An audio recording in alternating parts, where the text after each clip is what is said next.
I think I'm back now. That was the weirdest thing. The PC, like, crashed and just booted. It didn't even, like, crash. I think Windows crashed. I didn't get a blue screen of death or anything. The PC just booted into the BIOS for, like, no reason at all. And then it would not boot back into my OS. And I'm like, well, that's cool. I guess I'm just done streaming. Cool that we got subscribers, though. Nice for Tommy and Michael. Strange, and it doesn't even say that I'm live right now. There we go. So, part 2. Yeah, that was really bizarre. Well, we're back. We back. Open browser, just make sure we get the chat. I think I deleted it. Yeah, there we go. Now we're up and running again. It is working, yeah. I don't know why the PC randomly crashed, and that wasn't even the PC. Like I said, it was really strange. It just... Computer froze. I did not even get a blue screen of death or anything. And then it booted into the BIOS and would not boot out of the BIOS into Windows. It just kept restarting and getting locked back in the BIOS. And I'm like, you know what? That's cool. So restarted it. And then I'm assuming Windows must have updated itself or crashed, because now it looks like it reverted to an older version of Windows 11. So who knows? Yay, Microsoft. Yeesh. I'm surprised that it crashed this time, though, because I know it crashed in the past, because I thought I had AMD Expo on, but I guess it's a Windows thing. Strange. And yet it didn't crash all last week when I went on for almost 6 hours for Blaine versus Anoka, but I guess it just can't handle Park Cottage Grove. I had too many people in chat at once, and the computer couldn't handle it. That's the sack. We saw that. Play 82, I think, is the one where they iced him and then they sent in motion. Probably overheating. You know, I looked at it and I don't think it was overheating, because the CPU temperature was only like 38. Something else was only 58. I'm like, that's not all that hot. So yeah, I guess something must be overheating, but I guess I don't know what's overheating. I got a lot of air cooling on this thing too, so I'd be shocked if it really was. So, continuing where we left off, we've got the bubble here. This is like what I complained about with, I don't remember if it was Blaine or who was doing bubbles like this, but when you turn your back and you backpedal, look, now the kid's got to turn 180 degrees. Quarterback does a decent job throwing it in front of him, so he naturally turns with it, but look at where he catches the ball. Look at how far inside he is. Bubbles are supposed to go to the edge out there. He's catching it way too far inside, and then look what the receivers are doing. This one is sort of playing patty cake. This one just won't go up and block at all. If you don't have receiver blocking, you can't run bubble. And what does the bubble guy do? He actually runs in front of the receiver that's supposed to be blocking for him. Go back to the way it's set up. If you catch it and stride out here, you scoop block, you scoop block. I drew that line badly. You scoop here, you go outside. That's a touchdown for Park Cottage Grove. The execution just isn't there. Again, receiver blocking makes big plays. That receiver did literally nothing on this play. He stepped backwards, wouldn't touch his man, and just watched. Let's send him over to the sideline, give him a bag of popcorn. That's a popcorn award right there. So now we're in the 12 personnel double slot. Kind of looks like a Dyna, except they're in pistol instead of sidecar. Motion, now we got a double slot on one side. Outside zone. Was that supposed to be inside zone? Oh, they called an X blitz on the outside. X blitz right there, so that's pretty solid. I don't know about what the edge. I thought I coached soccer. No, definitely not soccer. Really strange out there. I mean, they do a decent job getting the seal block, but again, Eastridge every single play has lined up in cover 4 and then shifted to cover 3 at the snap. So maybe they just forgot that, hey, the safety's coming up to fill, which, by the way, fantastic play by the Eastridge safety. 3rd and short, and see how fast he filled? We're getting some solid safety play, because Park Cottage Grove's had a decent safety as well, but, I mean, this is just awesome Eastridge safety play. And then kids come up and fill, and hey, that's 4th down now. Ain't no way they're running a quarterback sneak on 4th and 2. That can't happen. No, they ran that. See, this is the same Eastridge dive. Look, they fake this way, fake toss out there. And again, nobody falls for it. I mean, it works because they get a few yards, but like, huh? Yeah, I don't understand that design. And that's literally the same thing Eastridge is running. Maybe it's like a Section 4 play. All the teams have that weird dive in their playbook, and they all just run it against each other, even though it's not the best drawn up. I don't know. But hey, I guess if you need a few yards, just do it. And they got a good push. It was just like a wedge. Now we're 3-by-1. Are they going to do a bubble again? No. Don't run it. Oh, this is always risky when you run the ball, because look at this. You still technically have 7 men in the box against your 5 blockers. That's just a mismatch. They're giving you a bubble out here, and instead of taking that, you're running against a heavier defense. Also, Eastridge. If they're in 10 personnel and they run up the middle on you when you're in your base 3-4, how do we give this many yards? When's the halftime show? No halftime show this week. Park did not record the halftime show. If you'd like to see a halftime show, go to the Anoka Blaine game I did last weekend. Should still be up on the YouTube channel. The cheerleaders and the little football players were recorded at halftime for some reason in that game footage. That's bizarre. Yeah, I don't know what Eastridge did there. Backers were just slow to fill. They were a little bit spread out. Oh no, it's the Prior Lake. Almost, where they have an outside backer stacked out here, except he's not all the way out there. What in the world? And it's power. Again, it's got to go opposite of the handoff, so power to left. He cuts back into the hole where the guard pulled from, but he still gets yards. Like, that shouldn't work. You want to see me do the halftime show. Unfortunately, it was not recorded, so I do not have it on game film. What in the world? It's got to be sprint out pass. Oh, it's a sprint out. Are they running levels? No, it's a post wheel look. I don't know. This is a little bit too complex. I don't think the quarterback knows how to read this. Perform it? No, I will definitely not be performing it. Sprint out protection, sort of. I mean, it's not really there because the slot receiver. Again, remember when I was talking about Blaine last week when they're supposed to block off the outside backer? You have a slot receiver doing it. If you're really that worried about it, line him up as an H-back. And then he can easily take care of it. Then running back can lead out here when their safety comes up because cover 3. Or this time it's an inside backer that comes all the way up to fill. That's who the running back should be taking, not wasting his time on a guy that we just had a bad scheme lined up against. Where are the cheerleaders? The cheerleaders are somewhere down there for Park Cottage Grove. Eastridge's cheerleaders are right there. Sprint out. Yeah, this is just way too complex of a passing scheme. I'm not a fan of it. And then the quarterback just kind of has to throw the ball away. Jeez, simplify those pass schemes. Go with a quick pass West Coast system.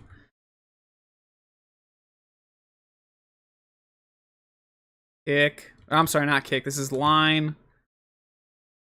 No, not even. It's just inside zone because they're slashing the H-back across. But he's going straight down the line. So remember when I was talking about last week, Blaine did a good job. When you run inside zone that way, away from the H-back, he comes across and takes an angle here, but that's not what he's doing. He's coming way too straight like that. And so you're left with this awkward gap in between. And that's exactly where the defender is. And he's able... Oh, he got caught stepping inside. Oh, nice job by the corner. See how the corner does not dip inside? He maintains the edge, forces it back, and then boom, he's right there to blow it up. This game is currently in the third quarter. There's about 60 plays left to go over in this game. And now they have to punt. That's a great job on third down. I'm really liking the secondary play of Eastridge. They come up and fill on run plays. They've been solid in pass coverage. They've gotten picks. You know, last week at the Anoka Blaine game on stream, someone asked who I thought the best DBs were that I've seen thus far. I think I have to give that, or I think it was best corners. I got to give that credit to Eastridge right now. Their corners and safeties are playing like absolute studs. They can play the run, they play the pass. And I was gonna say maybe they can block punts. It's really weird that Eastridge doesn't score again. Oh, did this punt? Okay, I gotta see what happens on this punt. Does it roll back? How did they get pinned all the way at the 1? Line draw. It's just a nice punt. Eastridge had nobody back there. Oh, nice. That is a great punt. Are we annoying you? No, I am not annoyed. Quarterback sneak. It makes sense. You're at your 1 yard line. There's not a lot you can do. Still in 22 personnel. Unbalanced eye. We got some STMA action going on here. Is this outside zone or is it power? It's power. They pull. Oh, I don't know what it is with this running back about struggling to follow his blockers. Look where the blockers. Blockers are going here, and he cuts back into the wash. See? He keeps following out there. He's got plays. Do we run the Statue of Liberty? No, I don't think I've seen any 6A teams in Minnesota run Statue of Liberty. At least not in my coaching tenure. Bootleg? No bootleg. Did they run power again? Nope, guard doesn't pull. This time it's just stretch. Decent double team, but again, we're missing the edge defender. Why are we not blocking the defensive end? I mean, this is multiple times. It's like Eastridge's O-line doesn't know what the run play is. Like, is it supposed to be an option play? Did we call, like, inside veer? Because we leave a C... Actually, not even. That'd be outside veer. That's a D-gap defender left unblocked. But there's no veer blocking, so they're all just kind of stuck in the mosh there. Like, I want to give Park Cottage Grove credit and say, hey, that was a great play, but at the same time, it looks like Eastridge just doesn't know what their blocking rules are. I feel like that's the only thing holding Eastridge back from this game being a blowout. It's like they don't know what their own blocking rules are. It's like total Blaine syndrome. And at least Blaine had like no excuse because their only play was inside zone or quarterback lead, and that was pretty much it. And it's like, I guess they did like 3 QBGH counters, but that was about it. It's like, you should be able to know your blocking scheme with that few run plays, whereas Eastridge has had so many different run plays, like it's no wonder their kids are getting confused on it. Or just missing blocks. Oh, what's the flag? Ooh, backed up half the distance. I'm assuming it was a false start. Maybe illegal formation. Nice line drive. Can we flip the field? Nope, it's going to be a short field for Park. Then they only have to go 44 yards to score. That's pretty nice field position. Special teams winning the battle right now. It's fantastic special teams play. Both the punt to pin them deep. Defense gets the stop. Now they're back on this side. Run a T formation, halfback option, take a knee. They might as well at this point. There's a few teams that still run either a power T or a wing T. I know Eden Prairie still does wing T. Prior Lake obviously does their wing T stuff. Not very good at it, but they have it. Oh, we're in 12 personnel. They brought the slot receiver in. I'm guessing it's either going to be GH counter coming back this way, or it's going to be stretch going that way. And there's GH counter. Predictable. Boom. And they actually do a decent job. That was a nicely run GH counter. Give Park Cottage Grove credit. Blocking was solid there. Oh, now they're back in their double slot with the 12 personnel. Let's see how this works out for them. GH counter again. False start. Oh, look. Kid put his hands up in the air. He can't believe it. Who was it on, though? I didn't see anybody jump. Who jumps? Nobody. What's the penalty? Who threw the flag? Or was there a timeout? Nobody threw a flag. Okay. Well, I guess somebody called a timeout.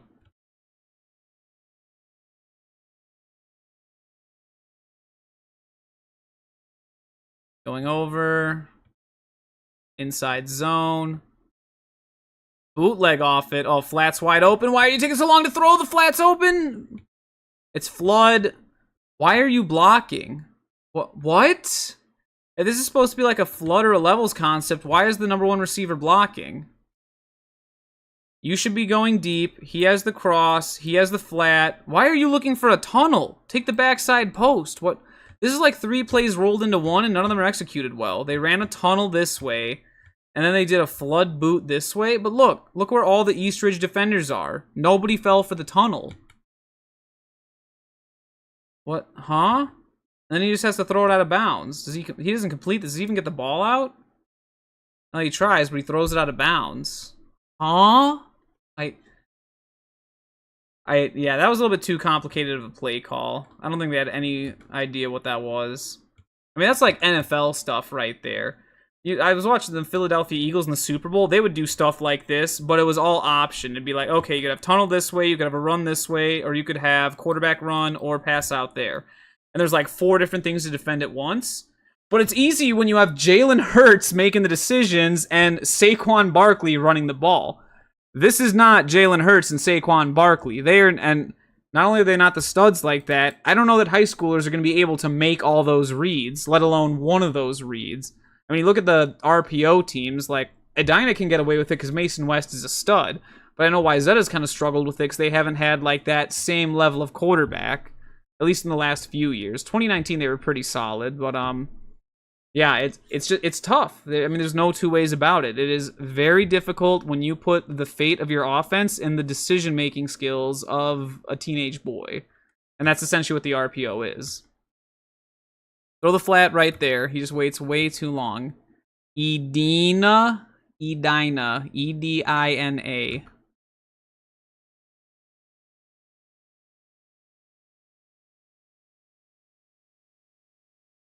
Motion. They're going back to 12. Can't be GH counter again. It's way too obvious.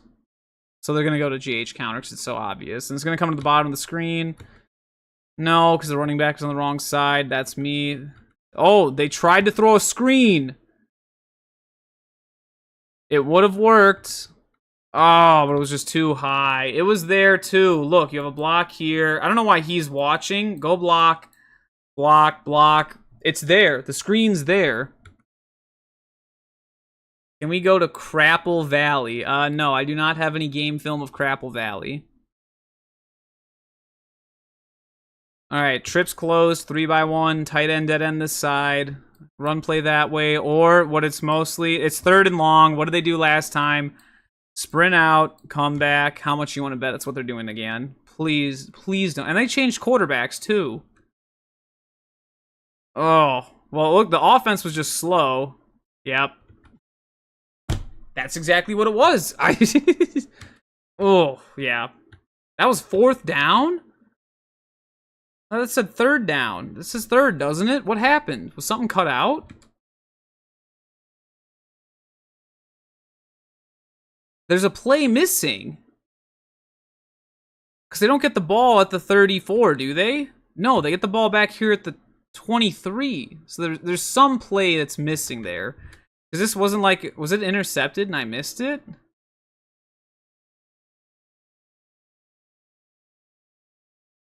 He intercepted it along the sideline. That's wild. He called that an INT. That's crazy. Look at the... Oh my goodness. It is. Look at it. He picks it right here. Boom. And he still has 1 foot in bounds. What an interception. I thought that was just thrown out. Oh, and look at all the coaches. They're fired up. He's got his legs split. Wow. What a play. Hey, it seems like Eastridge knows what Park's going to do. Even though Park has like quite a few plays they've run, it's been pretty predictable when each play is going to come. So yeah, I can totally see why they're revamping their offense. At least just based on this game. Although, personally, I'd say it's probably a little more pressing to revamp this defense. Stop with this cover 1 stuff. It's just not the move. Why did these two flip?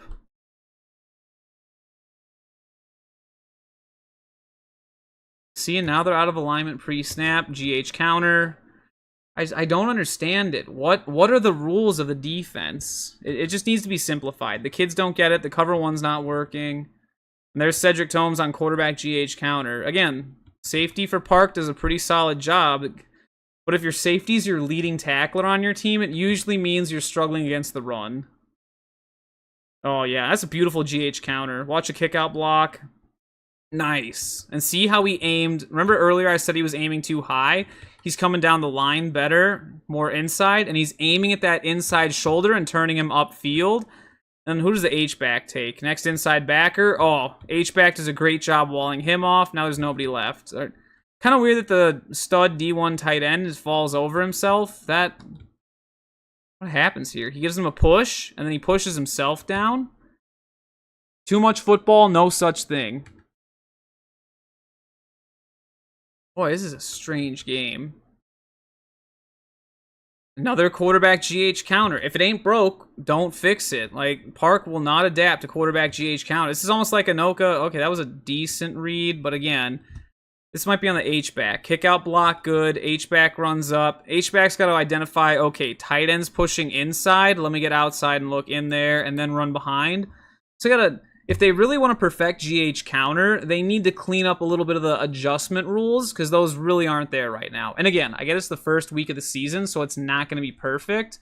But this could be a lethal play for Eastridge if they just kind of make some of those adaptations. Huh. I mean, they're still getting yards. It was still an 8-yard run. Could have been a touchdown, but 8 yards. Oh, boy. We're back in 23 personnel. Dive, option, play again. Who comes unblocked? This time it's one of those DBs. Look at this. How do you play defense like that when you're just in a random cluster? It makes no sense. Yeah, again, Park, I don't know about redoing the offense. Definitely look at redoing the defense. Just gotta have some more sound rules. Which is funny because their defense has scored more points than their offense this game, but strange. Yeah, they just need to clean up the rules. Or Eastridge needs to, maybe Eastridge just had no clue what their defense was this game. They couldn't say, oh, it's manned up with a single high safety. They're playing flip man coverage. Another one of those sweeps where they get both sniffers. No, this one's power, because I forgot it's 12 personnel. Guard pulls. It's good power. No, it's not. Who got through to get there? Kick him out. Wasn't the nose guard this time, was it? No. Oh, instead of pushing the pile, he tried to bounce it outside. No, it's just one of the DBs that's standing there doing nothing. He steps up way too high. If you keep pushing the pile, we get extra yards. Instead, he bounces it out and ends up going nowhere. They give him 1 yard for that. Dude, no. Just keep pushing the... Do what Shakopee does. Just keep pushing your blockers head first and attack. We lost... Like, Eastridge lost 4 yards there just by trying to bounce it out for no reason. Wing twins again.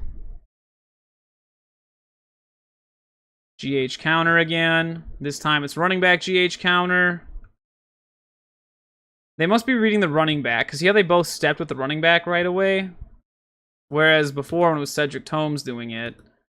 Go back to, I think this was the quarterback GH counter. Whereas when the running back went the other way, yeah, they're stepping with the running back. See?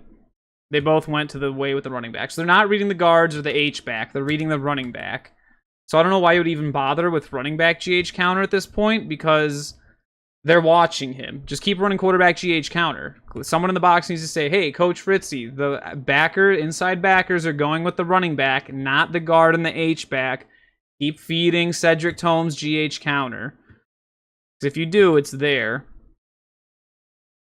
Good job not bouncing it outside for no reason this time. They gave him forward progress, and that's a good solid run. Again, that would have been a first down, because on going back to first down, if you would not have bounced it out, instead of being here, you would have had the ball here.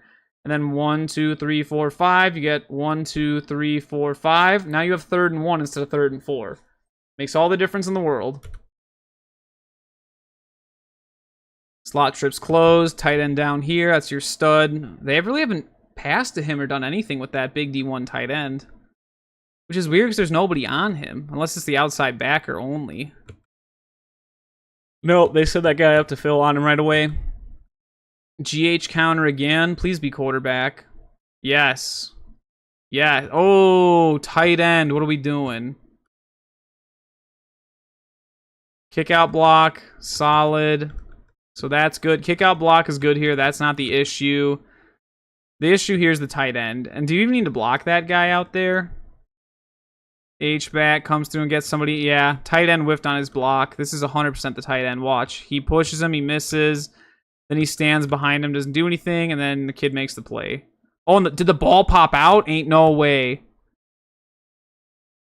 Oh, the ball did pop out. Oh, it's park football. Yep, kid fell on it right there. Rewind it really fast. You can see right here. He's on the right arm, and he pulls it out. It's stripped. It bounces underneath this kid. It's just sitting right here on the ground. And then this park kid comes up, fetal position, pulls it in. Park Cottage Grove football. So that's why Eastridge didn't score. Their block only scored 28. Blocking rules are not consistent, and turnovers.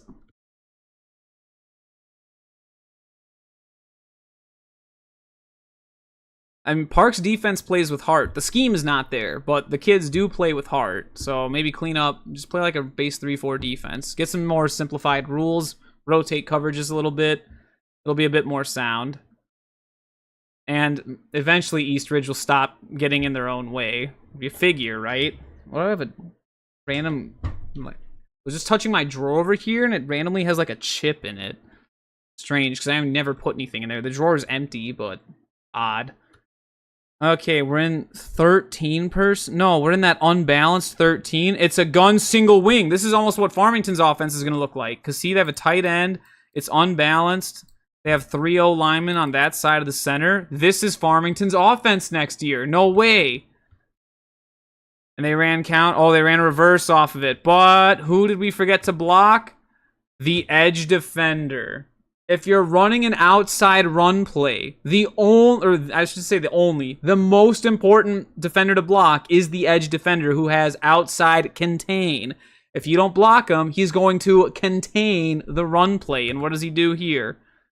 He contains it, makes a play, forces it back in, rest of the Raptors clean up. Like, who was supposed to block him? It's unbalanced, so you have a double team here. So that means one of these two has to block him. The tackle pulls way too wide. The running back does nothing because he's doing a fake. And look, what are these fakes? What's the point of doing a fake if you're immediately just going to put your hands down like this and just be like, that does nothing for you. Like, what? And look, none of the Eastridge kids are fooled by it. It is the most pointless fake ever. And the quarterback does a little pitch, and he doesn't even carry his fake out. He turns around and watches the play. And look, none of the Eastridge kids are fooled. Look at where they're all going. They're all oh, this is a better angle. They're all looking right there. Like, design is, oh no. The design is there. The execution is atrocious. You've got terrible fakes, kids watching, missed blocking assignments. And then that's just good hustle by Eastridge flowing to the football. Look at you got kids standing around back here not doing anything. Like, a lot of popcorn awards today.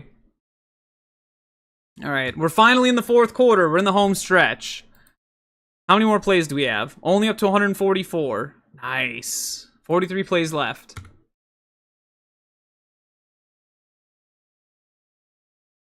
Line, swing pass. Oh, look at this. The swing goes to the outside. We're learning. Also, pistol queen look. Yeah. Good design. Did Eastridge adapt at all? They rolled the safety down. That's an outside backer. He's here. So they did roll the safety down here. So they're playing cover 3. Safety comes up. Does he make the play? Oh, he peeked inside. Stay on your half, the defender out here. Why did he peek? As soon as he peeked inside, he was done for. If he stays out here, he's got to bounce it inside. And what happens when you bounce a swing or a bubble inside?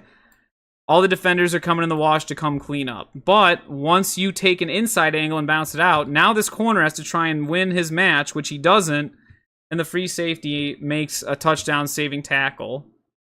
Because like we said, inside backers, when you get a swing pass or a bubble to the edge, look, he can't catch him. That's what I like when I was talking about the Forest Lake game. Get the bubble to the outside instead of cutting it back up. Stay outside. They will not be able to reach you. And you played Eastridge. See, they will not be able to reach you if you stay on the edge on a bubble or a swing pass. Also, I think that number 40 kid plays both offense and defense. I think he's an inside linebacker right here. I want to say he was their H-back earlier, wasn't he? Or like the fullback. Interesting. We're not pistol. Oh, we have a tight end. Running backs cheated over the tight end. Safety is stacked down to that side, so I'm expecting cover 3 again with them there. Him to come down, and then there's your 2 levels. And then you're sending 4. I like Eastridge's scheme. We're going to get that X blitz again from these 2. Send him up, and then him come inside. GH counter. GH counter. I do a pretty good job of the backside tackle. See how he steps in to take on the defensive end? They're getting a good seal block right there. Do we get the kick out? No, because we block the guy we're supposed to be kicking out. And then who's 7? Is that the play side guard? Yeah, the play side guard is just standing there looking. Block! Attack! Why are we turning around? And the guy you were supposed to block makes the tackle. Can never turn around. If you were an offensive blocker or even like special teams blocker, the worst thing you can do is turn around and look in your own backfield. You keep blocking towards where you're trying to go. Block to the end zone, not to your end zone. I should say block to your opponent's end zone so you can go score. Do not block to your own end zone. Not good. So we're in that double slot look again. He's cheating up. Got to make sure you're on the line to have a legal formation. He might be a little far back. I'd like to see him up a little bit. Otherwise, I could make an argument to the officials that there's only 6 men on the line. These 6 because he's off. And that would be a penalty. Make an adjustment at the line. Looks like we're getting a 6-man pressure. Anytime there's been a tight end or an H-back, outside backer on that side always goes. You have a safety stacked down here. I'm assuming he takes that H-back, so you're probably going to get more of a cover 1 look here. Yep. They send the blitz. This time it's just inside zone. Kind of weird execution because he doesn't get across fast enough. The handoff is a little bit too fast, and the ball carrier just runs ahead of one of the blockers.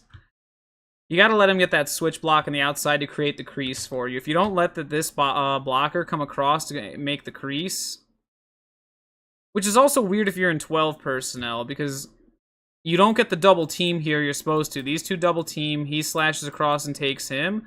You follow behind, there's your crease. But the double team never gets off. You run in front of him instead of letting him get there. And then he does a decent job. I don't want to see you trip him up. I want to see you actually run at him and fill. Form tackle him in the gut. Oh, unbalanced again. There's that weird unbalanced look they like. Let's see what they do out of it. And they have an H-back or a tight end on this side. He looks eligible. Or is he? No. Yeah, he is. That's a 33. That is eligible. I was right.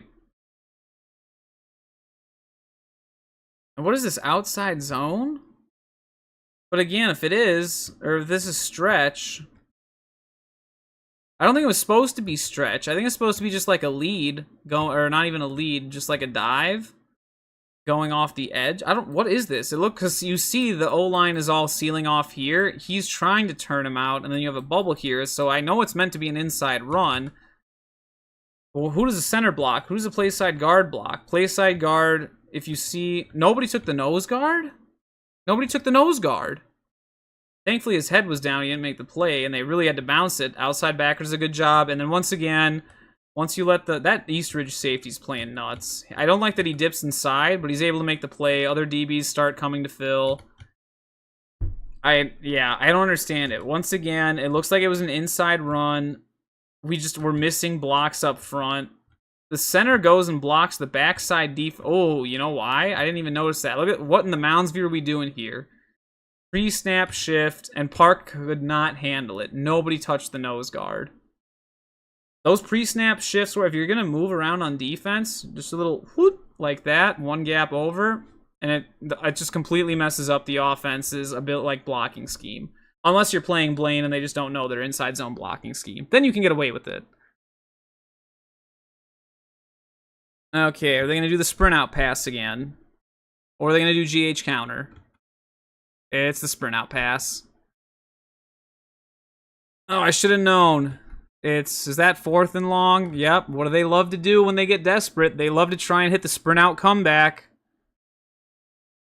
But again, Eastridge, great DBs. Wow. I'm assuming they just run the clock out at this point. There's only like 30 plays left. No, that can't be, because Eastridge still only has 7 points. Where's their other touchdown?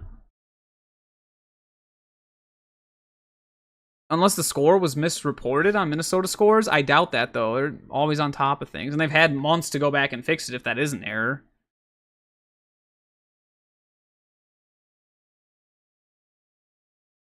22 personnel again. They're sticking with this jumbo eye stuff. A lot of wing stuff. Either wing eye, wing twins out of gun. That's their thing. They like wing. Wings of the Raptor. Funny. Birds have wings. Eastridge's offense, wing.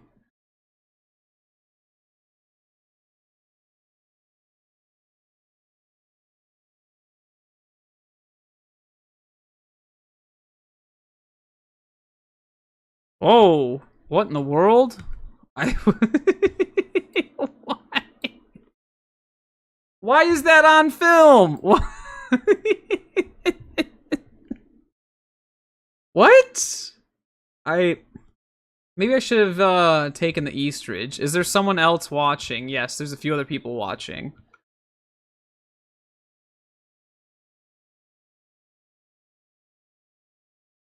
So they're back. Now they're in slot trips closed. You have a dead tight end that side. You've got technically sniffers on that side with the twin receivers. Running backs offset that way. It could do quarterback GH counter. But nope, it's running back power. See, and this is why you want to have the running or the quarterback be able to run the ball. If this was like, say, Hopkins, when I know they don't run the quarterback, it's obvious the run play is going that way because there's no run threat coming back that way. But when the quarterback is a run threat, now I don't know. You could do GH counter that way or power that way. And my defense can't make any pre-snap read. So this is pretty well set up by Eastridge. And again, they've done the quarterback runs earlier in this game. So power and quarterback GH counter complement each other. It keeps the defense honest. Because they never know pre-snap whether it could be one or the other. And they're out of the same alignment. Very smart Eastridge. They get a gold star for that. Ooh, again, look at the pancake block downfield. Who do we block this time? The wide receivers are double teaming a DB and pancake him. Look at that poor kid. He's got the hoodie on. Oof. And we're punting. They went 3 and out? How?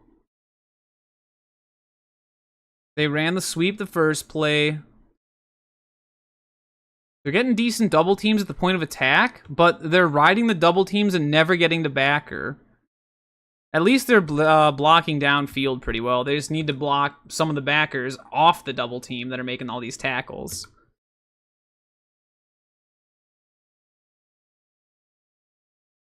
And then what was this?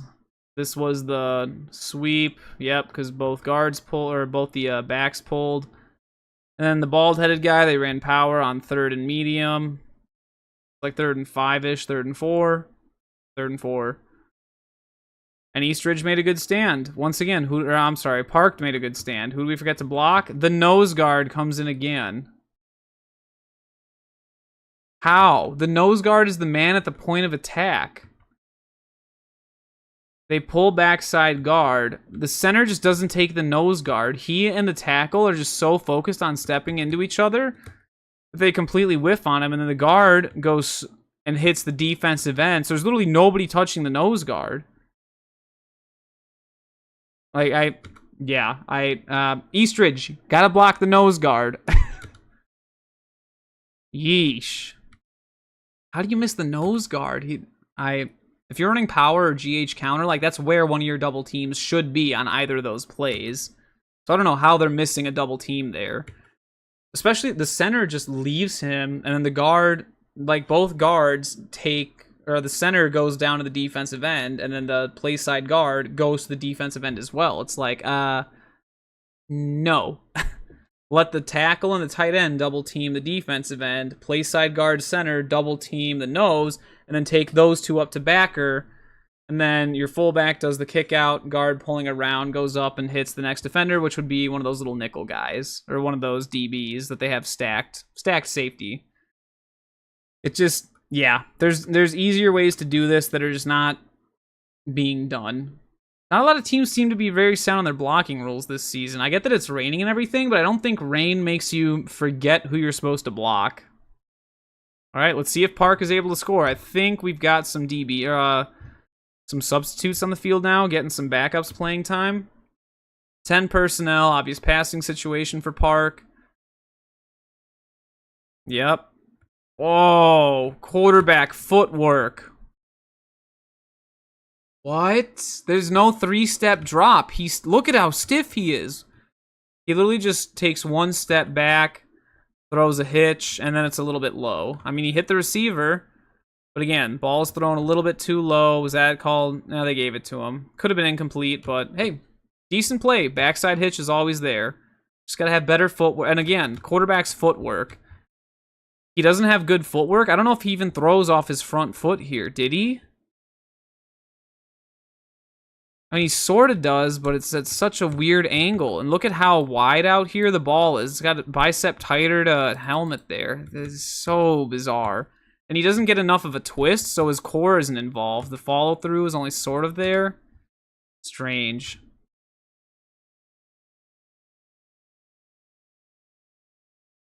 Oh, I was almost picked. Is that the stacked safety? That is the stacked safety.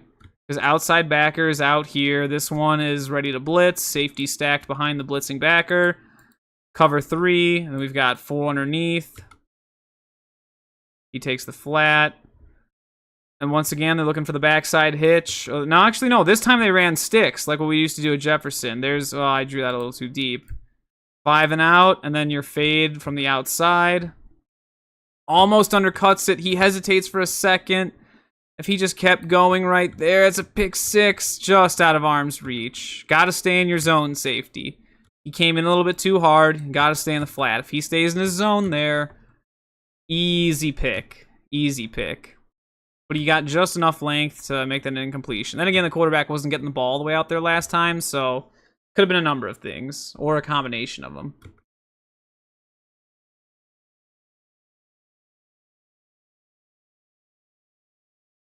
What? Is this a sprint draw? They ran like they're doing power this way. What a creative play. But again, what is the setup here? It looks like you're supposed to do a fake toss out this way. The defense goes... I mean, the backers scrape that way. It's kind of a weird design, but it works. Look, the whole defense is going this way, and then he comes back that way. Backers should be reading the pulling guard. Where did the guard pull? Right here. Come up and attack here. Don't stop going out there. Safety got fooled by it, too. He went way out. Other free safety came up and filled, but by the time that the free safety fills, which, by the way, great fill, runs up and makes the tackle. But again, by the time he fills, that's already a 9-yard gain. I drew 10, but... Oh, no, they did give him 10. Well, they gave him 11. It was an 11-yard gain. If the safety is making tackles, then offense is winning the battle. It's just the way it is. You gotta have your front 7 making tackles, not the free safety. Creative play design. That was the one time they were in sidecar, though. Huh. You know what's weird, too, is there wasn't any play that set that up, like a toss or anything. Maybe it was a sprint. You know what it was? It's the sprint out pass that's supposed to set that up. But the weird part is, why would they sprint out into the short side of the field? It looks like it's supposed to be sprint out and he comes down, and then he runs back the other way. So I do like the design, and they have run the sprint out pass to set it up. Wow, that's actually there. That I give Park Cottage Grove credit. It is a smart play design, and it's an easy run play off of your sprint out pass flood, whatever. I like those two plays. Those two work. It's not a whole lot of else that really complements the rest of the playbook, but those two do play off of each other. Play action. Ooh, here's what I was talking about with the crossing routes. Doesn't work. Ooh, defender should be watching and staying in the flat. Gotta play exchange coverage. You need to take the deep, and you need to stay there. If we're playing our cover 3, which we are, see how they rotate down? Backer comes up to blitz. Safety comes up behind him here. He blitz. And then you've got those 4. You have cover 3. So if he's taking deep third and they do this and this, Your job is to stay in the flat. You take that. You take the deep cross or the deep corner. But they don't do that.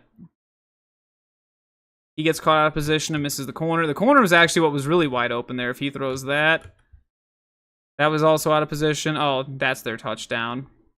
I mean, they could have gone either way.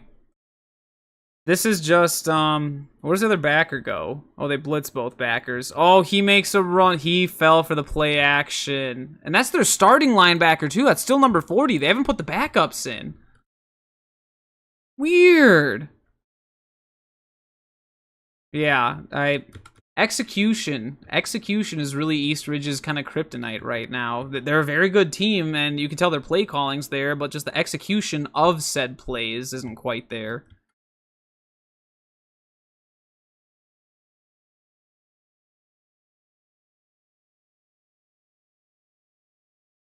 Look at that. Yeah, they just get caught out of position. They're not, and it's weird if they're playing zone.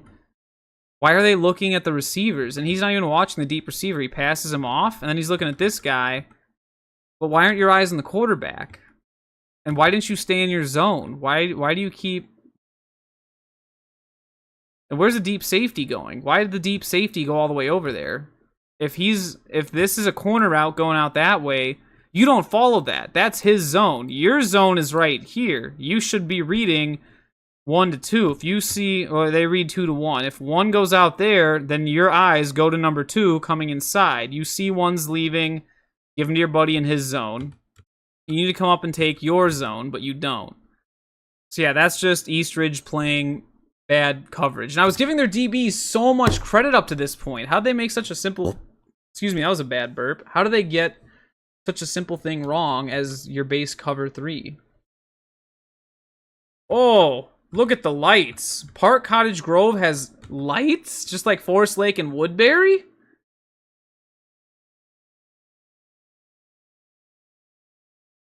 Does East Ridge also have cool lights? It would be kind of a shame if Woodbury did, Park Cottage Grove did, and then East Ridge didn't. Especially since I'd argue East Ridge is probably the best out of those 3 teams. At least these last few seasons. Although, I don't know. I think Woodbury beat East Ridge in 2023. Strange, but East Ridge made it further in the playoffs, though. But then again, Woodbury ran into Rosemount, and yeah, it's never easy for anybody that runs into Rosemount. Well, look at how far back the 2 edges are.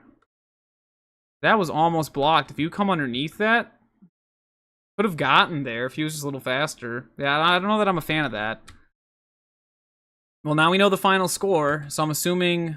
Wait, what was a penalty here? Why? There was some kind of penalty. Was it on the extra point?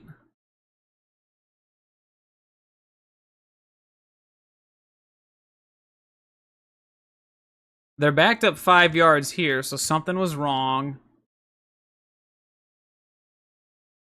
Then he grabs the ball and he moves it back. So there was some kind of penalty. It's a 15-yarder. It was some kind of personal foul. Must have been a face mask. 5 versus 15-yarder. Caught in bounds, but hey, that gives East Ridge great field position. Oh, nice. Way to follow the blockers. Oh, we have a hold back here, though. What in the world is going on? What? I guess they could have called the block in the back right there.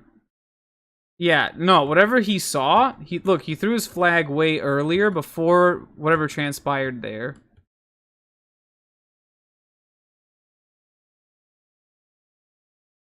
What did he throw his flag at? What am I missing? It was down here. I think he called the block in the back right there. Because it was before that happened. Whatever this is going on down here with these 2 throwing each other around. He threw a flag before that. I'm assuming he saw like that minor block in the back there. But then there's also, okay, he throws a flag on that. So they were offsetting penalties. Re-kick. All that for nothing. What was that kickoff? They did a fake as to who was going to kick it? You're going to kick an onside kick from your own 25-yard line?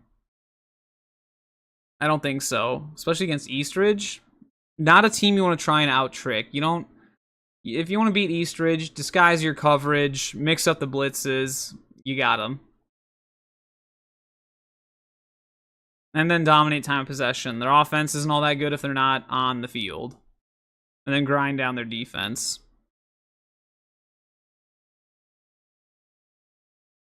Did he get reverse field here? So he catches it this side. He needs to run up this hash more before bouncing it out. And then, why are we standing around? No, it's more popcorn awards. We're all standing around not doing anything. He has to bounce outside of that defender. If we had actual blocks and went up and blocked who we were supposed to, he would have been all the way up there. Yeesh. I mean, you still get decent field position, but it could have been better.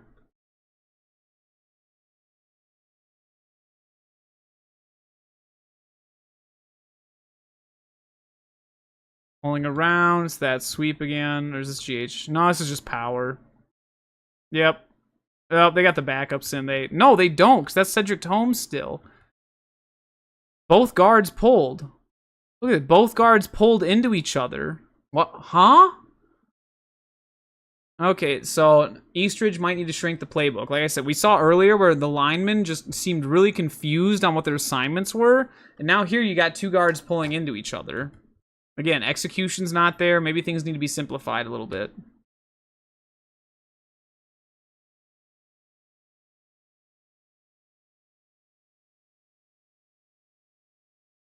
There's that goofy dive off the option again.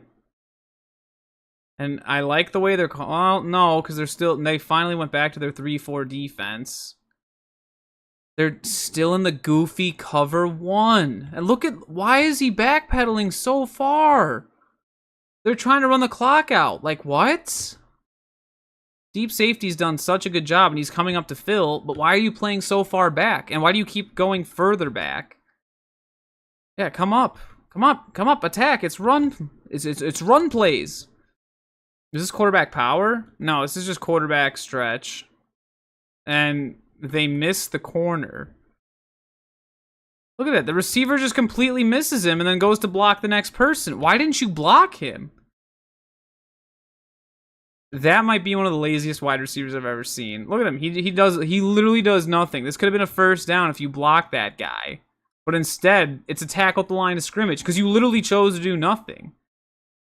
If I see a kid like that, right over there to the bench. Get off of the field. If that's just 101. If you cannot do your job on the football field, you're not going to be on the football field. And look, your quarterback's getting killed because of it. That's just being a bad teammate. Like, there's so much wrong with that. I always say receiver blocking makes big plays. Well, when there's literally no receiver blocking, your quarterback gets killed, I guess. And they're giving the ball back to Cottage Grove. They went another 3 and out. Dude, Eastridge is shooting themselves in the foot. It's like if you want the game to be over, you have to keep running the ball and getting first downs. Then the play clock keeps running. Going 3 and out is not going to end the game faster. Like, what? Decent roll. All right. So, punting and kicking are there. Eastridge Special Teams gets a lot of credit for today. Their kicker's awesome. Park has to start and go 95 yards to score. And, well, I mean, I know they're not going to score because they don't get any more points. That's just bizarre of, like, the lack of execution from Eastridge's offense. Especially with their head coach being such an offensive-minded guy. Like, what in the world was that effort from that wide receiver? I can't get over that. Also, this outside backer's blitzing. Safety's going to stack down. We're going to rotate to a cover 3. I'm surprised that they're not changing up much. I was wrong. Ryan wrong. They're playing base cover 4. And we threw Verts into cover 4. Yes, sir. That was picked. Nice. Like, you can... So, this is where I give credit to Eastridge's defense. Look, he cheats down as if they think it's going to be another cover 3. But nope, they stick in cover 4. You cannot throw Verts against cover 4. Covered, covered, covered, covered. And then safety gets the pick off the corner tip. And even if you are running Verts, look at where they're running it. You're running outside into that zone, and he's running right here. You're too close together. You're leading the defender to the play. You need to be running more up. It's a 3-by-1, right? It's trips. You need to be working harder to get over here. It's like what I said with Was it Blaine that was doing the vert? Someone was running verts out of 3x1. I want to say it was Blaine, and this kid wasn't getting over far enough. This time, this one running up the seam is bouncing it out and interfering with the edge out there. What he needs to do is stay inside the hash right there. If this was against a cover 3, that's what would beat it, and then you would have the deep safety pick which way he's going to go. But he's got to get across for that, and he's got to stay in the seam. He has to stay out wide. It's like they can't execute verticals properly. It's really bizarre. Look at how wide he is. I mean, he's almost out to he's closer to the numbers than he is the hash. Like, no wonder the corner's able to get over there in time, because you're leading the corner right to the play. Stay down the hash. And then the corner can't make that read. That's just bad execution on the route. You cannot run routes like that. And it's not like it's complicated. It's a vertical. You go straight. You don't whoosh and then come back. Just go. Like, I think that's why they call it a go route. This is just outside zone or stretch. Why go out of bounds and run an outside play into the boundary? That's strange. Eastridge loves the quarterback JH counter? No. It's the same play. They call stretch again. This time they get a better push and they stay in bounds. Clock keeps running. We're not set. Now we're set. All right, we have the 22 slot I again. We have I backs with an H back on that side. Tight end here. One wide out. It's the goofy dive. False start. Or illegal formation. One of the two. Probably offense not set. Now it's 3rd and long. Penalties kill drives. Again, Eastridge could have scored like 42 points, maybe even 50 in this game, but they cannot get out of their own way. They have goofy penalty. Their defense has actually been playing solid this game, which is shocking. I thought they were all offense and very little defense. That's what they were in 2023 when we ended up playing them. But this is like the total inverse. They're all, or I should say mostly defense, and the offense is just like not entirely out of, I want to say out of sync a little bit. Yeah, because the O-line blocking's not there. Quarterback play's been solid. But the execution's been really wonky. Whether it's running backs not following their blockers, O-line missing blocks left and right. This time it's quarterback outside zone or untimely penalties. Like, both teams have had some kind of zesty penalties that have set them back. Was that 4th down? No, that was 3rd. Was there a fumble?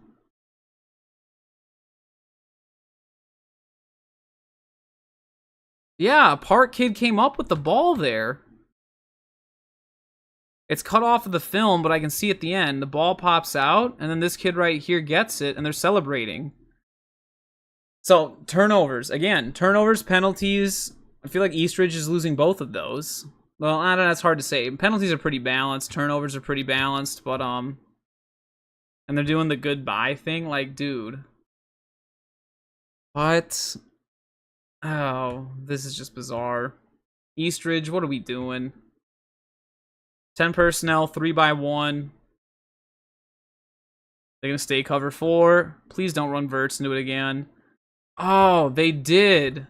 And what happened? He bubbled again. We just talked about this the last play. That's a great job by I think that's the outside backer. Chips him down. Now he throws him off course. Now you have the corner able to cover both of them because they're so close to each other. Great execution by Eastridge's outside linebacker there. Top side is staying the flat and containing the edge. He's a little bit slow. Look, he just stands there. Feet still haven't moved. Now feet move. It was like a full 1.5 seconds after the snap before he decided, oh, yeah, I'm still on the football field. He might be concussed or something if he's playing that slow. Ooh, this time deep safety forgot to go over there. Good coverage. I wouldn't want to challenge that Eastridge secondary. They've been pretty solid today. And again, like, so I understand the last time when Park ran the 4 verts and they got picked off because they were expecting cover 3, they got cover 4. Well, this time around, they just saw the cover 4 and got picked by it. So you'd think you'd pick something against cover 4 because they're going to go right, defense is going to go right back to it. They just got an INT off of it. Of course they're going to go right back to it. And Park doesn't make a play that counters cover 4. They run verts again. Okay.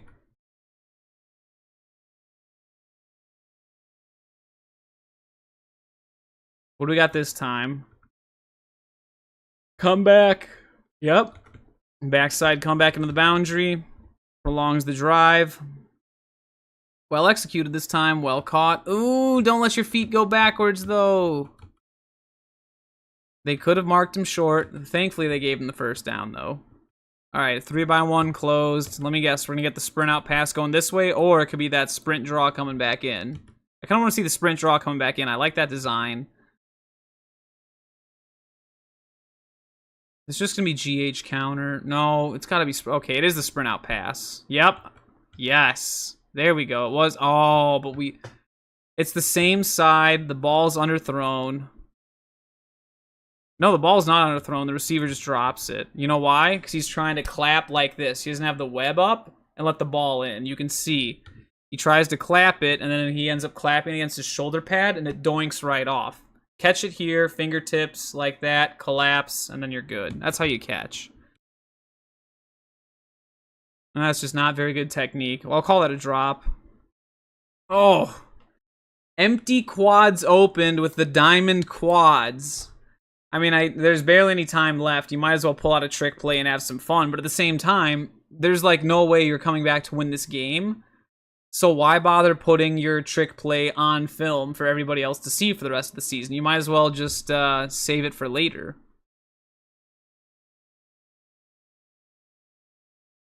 And it's just a bubble. Why did he do a spin around? He spun around as if there's somebody to hand the ball off to, but there's no running back to hand the ball off to. That's bizarre. And now he has to turn 270 degrees. Maybe the whole point is they want him spinning around so the defense goes this way and flows that way. But it's a 4-by-1. They're not going to flow to the one side. Decent double team at the point of attack. Go outside. Don't cut back in. See what happens when you stay outside on a bubble? Look at that. Inside backer tries to chase him down. He can't. If receiver runs to edge, backer no chase down. They just can't. You have a mismatch. An inside backer should not be able to catch your slot receiver in a foot race. That's why bubbles are so great. Send them out there. Get them away from the backers. Block the DBs. 6. Now they're going to fake that way and then throw a fade backside. I would not suggest doing the backside because we saw he took the flat and he took deep. So anything you do on that side is going to be covered. Same play again. This time was dropped. It's a pretty good job. Is this a corner or an out? No, that's an outside backer. Corner's deep. Outside backer does a really good job jamming this. He beats a double team and pushes it right back into the throwing lanes. The receiver can't make the catch. Really nice execution, outside backer.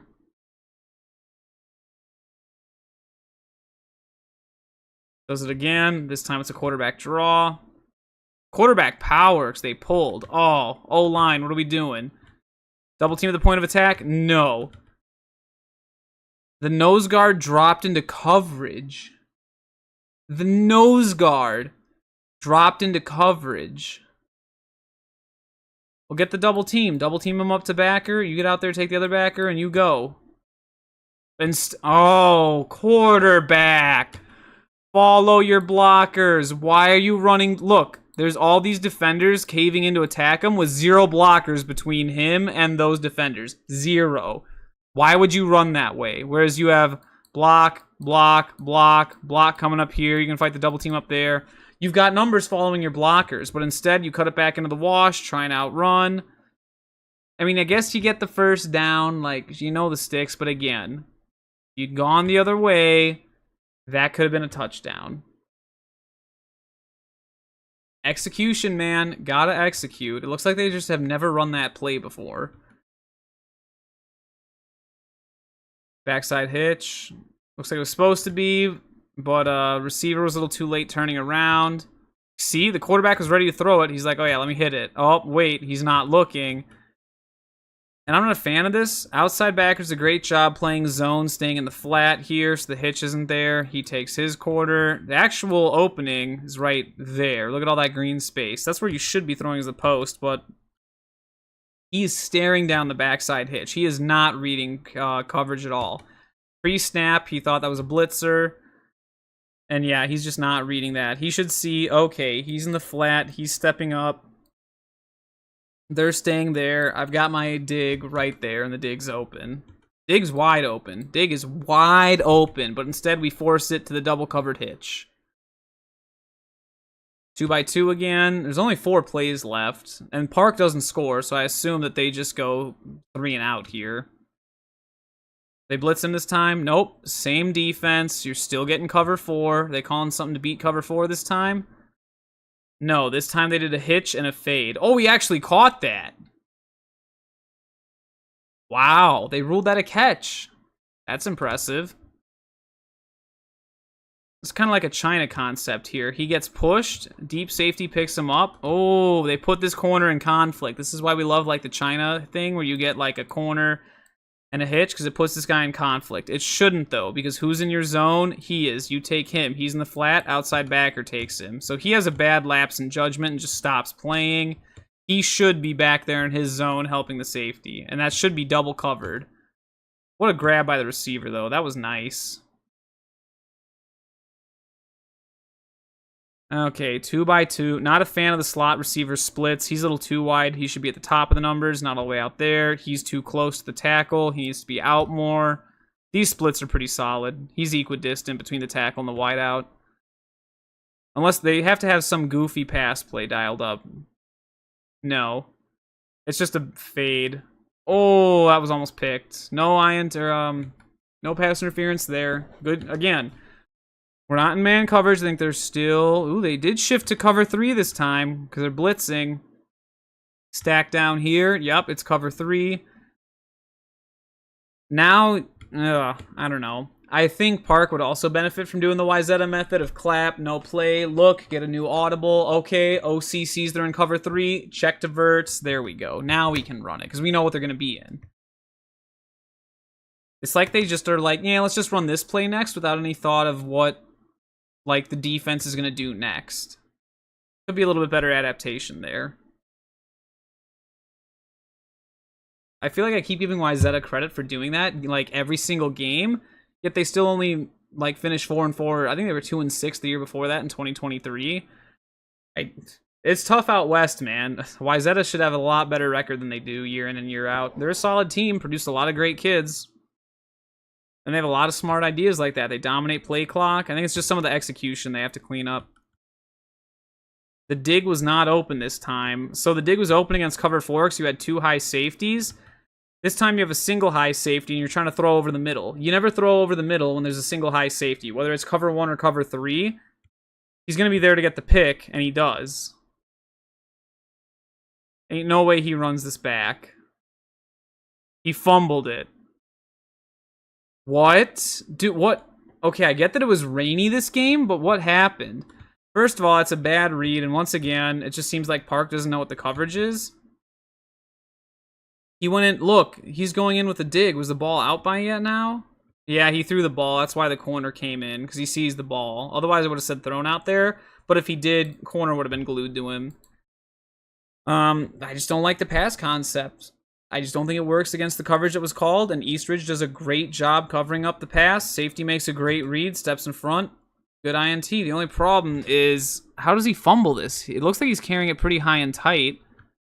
He literally just drops it right here while he's making a move. No, I think the Park kid got a little bit of a punch on it, but if you're holding it high and tight, a little like, doop, shouldn't knock it out. So, strange.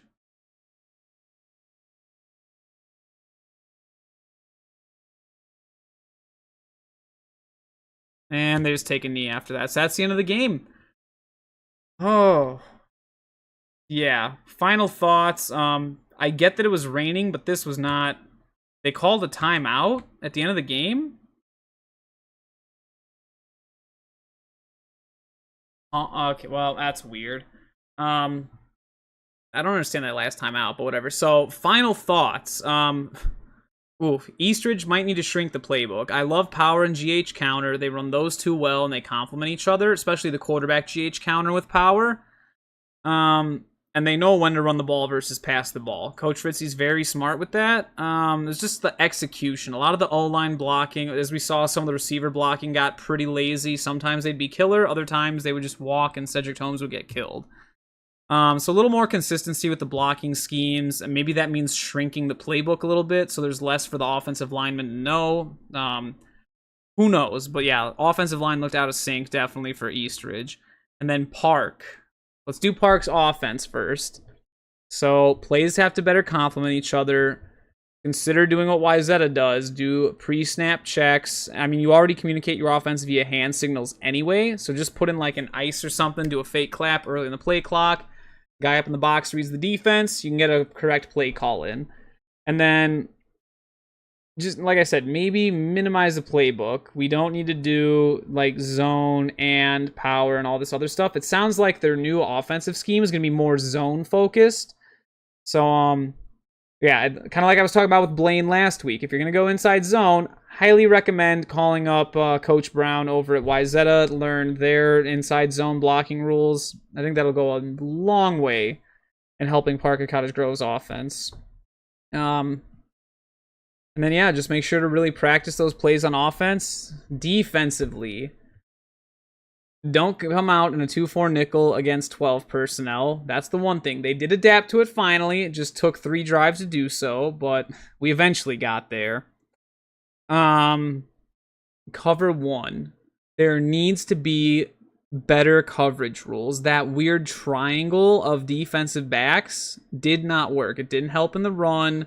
It didn't fool the run game. Of course, you got that 1 pick 6, which was kind of nice, but that was more so just Eastridge making a bad read. The coverage made no sense. Nose guard play was pretty solid. That kid did a good job. Just needs to clean up his technique, play lower, and work on double teams better. That's another thing Eastridge's offense can clean up before I get back to the defense. Double teams the point of attack, and that goes for Eastridge and Park Cottage Grove. Both of them need better double teams the point of attack. Establish that double team, then get up to backer. That really needs to be cleaned up for both teams, regardless of whether they're zone or gap schemes. That just needs to be ironed out. But getting back to Park Cottage Grove's defense, that goofy cover 1 did not work. Like, Eastridge was unable to get out of their own way in their run game. I'm surprised they didn't try passing it more. It seems like they just wanted to keep the play clock running and end the game. Yeah, not a fan of that cover 1. And I mean, it's not like they gave up a ton of points throughout the regular season anyway. 28. They gave up 4. No, they only gave up 6 to Burnsville. They gave up 28 to Buffalo. Gave up 21 to Roseville. Gave up 57 to Hopkins. Only gave up 16 to Eastview. And then, obviously, you're going to give up points to Mounds View and Stillwater. But, and then, I mean, no one's stopping Minnetonka from scoring. That's this game up here. So, actually, you know what? That's the last thing I want to do before we leave. Like I said, Lot Park Cottage Grove can clean up. Scheme-wise, ditch that goofy cover 1. Have a little bit more sound of a base 3-4 package before you do, like, 4-3 off of it. Or I'm going to do a 2-4 nickel. Iron out your base rules. Make it simpler for your defensive backs to align. The front 5 are the only ones that looked like they knew where to be. The inside linebackers would be at random different depths. The little triangle of DBs looked like they had no clue where they were supposed to be. And it just resulted in a really ineffective defense. So, yeah, make sure you get out of your own way before you try and stop an offense. Now that I have that done, last thing I want to do is I want to find where the Minnetonka announcers make that funny joke where they call, what's it called? They call Park Cottage Grove Park Center High School. Shorter kick. Got a chance to go get fielded at about the 12. And what a tackle. Oof. Yeah, that's, ooh. That's Malachi, Roger. Yeah. Yeah, on the return, it looked like number 13, which is Twelday. Good for him. The Wolfpack. So they've got a few interesting pronunciations. And I know it's Asias is their quarterback, Masura Asias. Yes. And he'll be, looks like he's going to line up in a shotgun formation here, although I'm looking at the number, and it looks like, I'm not sure if that's Asias out there. Well, he's going to pass, a little fake, and now he's going to run it. Oof. And he gets tackled from You're not behind. scrambling against a Minnetonka linebacker. Number 80 for Minnetonka. So, like I was saying earlier, most inside linebackers can't chase you down on the edge. Minnetonka and Maple Grove are exceptions to that rule. Maybe Shakopee. Erfman. I think that's Noah Wallace. Oh, okay. Change the number? Yep, I believe so. So they've got Oh, there's two 80s. My bad. I'm sorry, Park 80s? Center sophomore. Did you hear that? Oh, there's two 80s. My bad. I'm sorry, Park Center sophomore. Say it again. Oh, there's two 80s. My bad. I'm sorry, Park Center sophomore. I gotta turn up the other guy because I think it's coming through quiet. We're gonna hear that again. I'm sorry. What team is Minnetonka playing? Oh, there's two 80s. My bad. I'm sorry, Park Center sophomore. Poor Park Cottage Grove, man. They just get no respect. Park Center. Park Center. Park Center's not even 6A. They're 5A. Like, I would say it's an honest mistake if they didn't keep making it, but they make it throughout the entire stream, and they just never shift off it. That's funny, because up in the press box, like, you have coaches from both teams up there. You think one of them would have stepped in and said, sir, it's actually Park Cottage Grove High School? I guess not, though. Oh, well. But yeah. Anyways, that's the end of the current stream. I apologize about the PC randomly crashing. I don't know if it was overheat. It shouldn't be dust. Airflow is looking solid, so... And I thought that I was done crashing. And I didn't get a blue screen to death or anything. It literally just randomly froze and then rebooted into the BIOS and would not boot Windows. So I'm assuming it is probably a a Windows issue, which wouldn't surprise me. Oh, yay, Windows. But yeah. That is the end of the stream. Feel free to leave any comments about anything you saw with these two teams, and let me know what two teams you want to see next time. I actually noticed a bit of a pattern here. I'm going to go over to my 6A boards, and I'll just go to the regular season, the not filled in one. So the first game that was requested was Forest Lake, Prior Lake. Did that one. The next one was Anoka Blaine, and then the third one was Park Cottage Grove Eastridge, which, funny enough, that's the first 3 games that Forest Lake has to play, so they were all in a row. I'm willing to bet if that same person does leave a comment again, he's probably going to want to see Woodbury footage. If we want to watch Woodbury next time, we can totally do that. Otherwise, I do really want to watch the Egan-Edina matchup from last week. Just because I feel like we've seen a lot of teams out of the East at this point. I've covered Mounds View, we did a little bit of White Bear Lake, we've done Forest Lake, obviously, and now we've done, I guess, now we did Eastridge. We've done everybody but Stillwater and Woodbury. And then we also did Park Cottage Grove, who's not in the Metro East, but they're in the Section 4 that includes all the East teams. So yeah, I'm thinking next week, Saturday, probably going to do Egan versus Edina, either the Week 1 matchup or the playoff matchup. Well, I'll take a look at both of them, see which one I like better, and that'll be the one we watch. Thank you for tuning in. Do not forget to go follow the Instagram channel. Ooh, I'm earning more followers. We're getting up there. Don't forget to go follow the Instagram. It's where I make all the daily posts and when I announce when I'm going live or not. And obviously, don't forget to subscribe to the YouTube channel.